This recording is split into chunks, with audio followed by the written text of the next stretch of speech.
Welcome to another video from explainingcomputers.com. This time I'm going to explain the hardware inside a desktop PC. This includes its motherboard, which is fitted with a processor, cooler, memory, an SSD or hard drive, and sometimes a separate graphics card.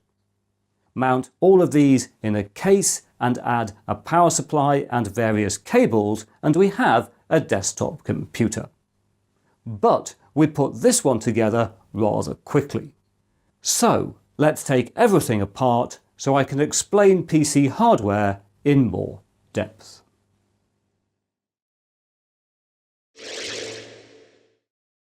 Inside all desktop PCs, we find a main circuit board or motherboard to which all other hardware is connected.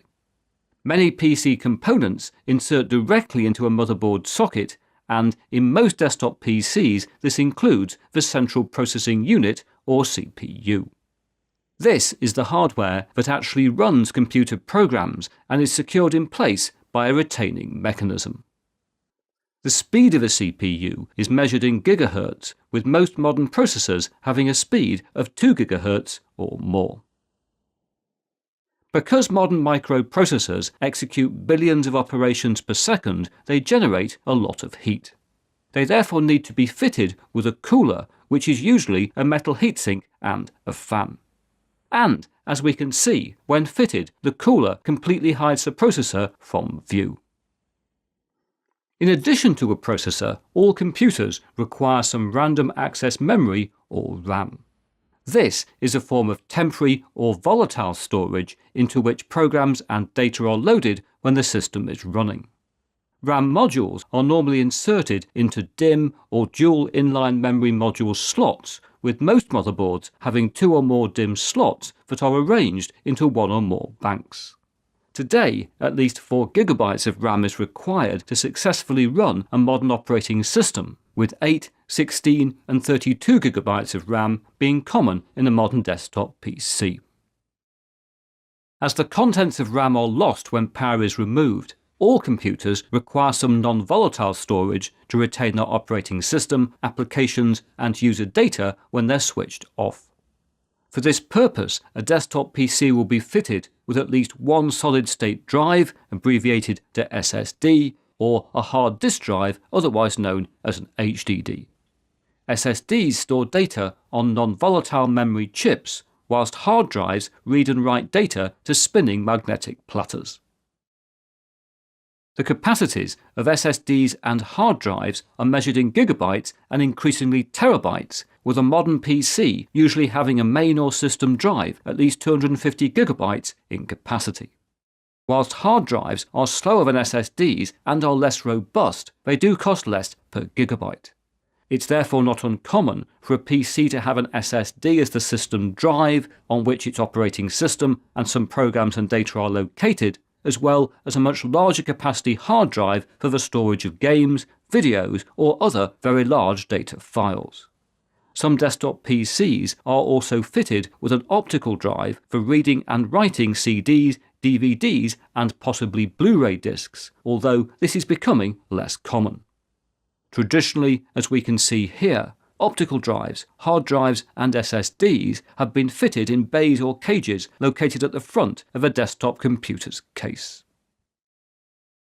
Several different interfaces can be used to connect drives.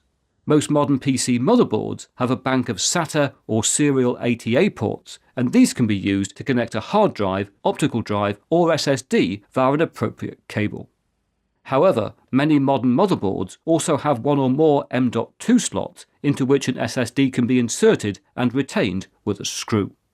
Indeed, increasingly, many desktop PCs are fitted with an M.2 SSD as their system drive. Note that M.2 SSDs come with either a SATA interface or a faster form of data connection known as NVMe, which stands for Non-Volatile Memory Express. In addition to processor and RAM sockets and M.2 and SATA ports, PC motherboards feature a whole host of other components and connectors. These include the motherboard's chipset, which in modern PCs is a single integrated circuit that helps the processor to communicate with many of the computer's other components and peripherals. Like the CPU, the chipset requires a heatsink, under which it's obscured from view. To receive electricity, modern motherboards have two ATX power connectors that hook up to their power supply. Somewhere on the motherboard, there will also be a small battery that retains the time and sometimes other settings when the computer is turned off. Rotating to the left edge of the motherboard, we find a range of connectors that protrude from a desktop PC's back panel. These include an Ethernet port for a wired network connection, as well as USB ports for connecting external storage and other devices. The computer's keyboard and mouse are usually also connected to USB ports, although legacy PS2 mouse and keyboard sockets are still found on many desktop PC motherboards. In addition, there will be audio jacks and some combination of HDMI, VGA and display ports for connecting a monitor if the PC does not have a separate graphics card. Talking of which, south of the processor and RAM sockets, a desktop PC will have one or more Peripheral Component Interconnect Express or PCIe slots. These can be fitted with many different kinds of expansion card, the most common of which is a graphics card.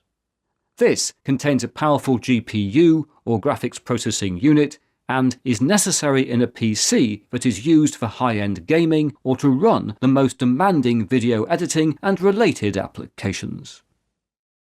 Finally, to have an operational computer, we need to add a power supply and ideally a case.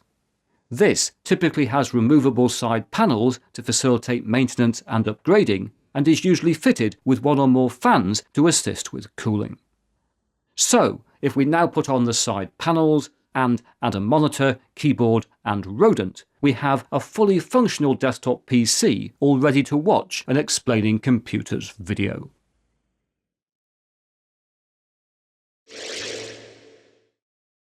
In the 1980s and 1990s, desktop PCs changed the world. Today, many people are more likely to use a laptop or a tablet or a smartphone for many of their computing activities. But these are still based on the same kinds of technology, they all have a processor and memory and storage, and so if you want to understand computer hardware, a desktop PC is still a good place to start.